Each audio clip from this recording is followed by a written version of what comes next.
जिसके प्रति मन में सम्मान हो, जिसकी डांट में भी एक अद्भुत ज्ञान हो, जो जन्म देता है कई महान शख्सियतों को, वो गुरु तो सबसे महान होता है। कहते हैं गुरु के बिना ज्ञान नहीं और ज्ञान के बिना जीवन बेकार है। और यही वजह है कि भारत में सदियों से गुरु को एक बड़ा स्थान दिया गया है, ईश्वर तुल्य माना गया है। जब कोई बच्चा इस धरती पर आता है तब उसे माँ एक गुरु के रूप में मिलती है, जो न सिर्फ उसे पालती है, पोसती है, बल्कि वो गुरु की तरह ही उसकी उंगली पकड़कर उसे जीवन के नए पथ पर चलना सिखाती है। लेकिन जैसे जैसे जीवन में अनजान रास्ते आते जाते हैं तो जरूरत पड़ती है एक ऐसे गुरु की जो जीवन के इस अनजान डगर पर आपका रास्ता आसान बना दे।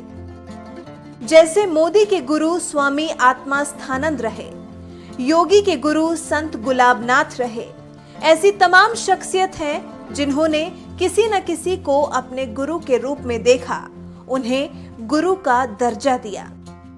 लेकिन क्या आप जानते हैं दुनिया के सबसे बड़े स्वयंसेवी संगठन यानी कि आरएसएस किसे अपना गुरु मानता है?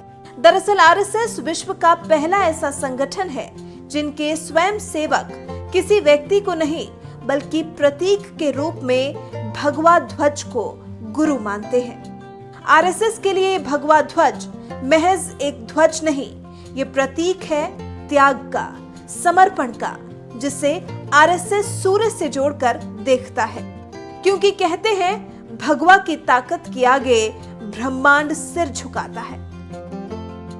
सुबह शाम सूरज जब भगवा ओढ़ कर आता है, आरएसएस का मानना है कि सूर्य जैसे खुद जलकर भी पूरी दुनिया को प्रकाश बांटता है, ठीक उसी सूर्य के कदम से कदम मिलाकर हम चल रहे हैं। और इसी वजह से दूसरों के लिए अपना जीवन समर्पित करने वाले साधु संत भगवा रंग को खुद पर सजा लेते हैं। और आरएसएस के स्वयं सेवक इसी वजह से इसे गुरु का दर्जा दिए हुए हैं।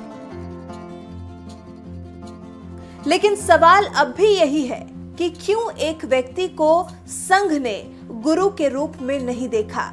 तो इस पर संघ कहता है व्यक्ति चंचल है, एक समय के अनुसार उसमें बदलाव आ सकता है, वो अपने मार्ग से भटक सकता है, लेकिन भगवा झंडा हमेशा संदेश ही देगा त्याग का, समर्पण का। ऐसे में ज्यादा बेहतर है कि व्यक्ति की अपेक्षा ध्वज को गुरु मानना चाहिए। यूं ही नहीं ध्वज को मानते हैं गुरु। डॉक्टर केशवराम बलिराम हेडगेवार राष्ट्रीय स्वयंसेवक संघ के संस्थापक, जिन्होंने सन 1925 में राष्ट्रीय स्वयंसेवक संघ की स्थापना की, उस समय उन्होंने भगवा ध्वज को गुरु के रूप में प्रतिष्ठित किया था। संघ ने तब भगवा ध्वज को तपोमय यानी तपस्या करने वाला, ज्ञाननिष्ठ यानी ज्ञान साधने वाला और साथ ही साथ भारतीय संस्कृति के सबसे शक्तिशाली और प्राचीन प्रतीक के रूप में मान्यता दी।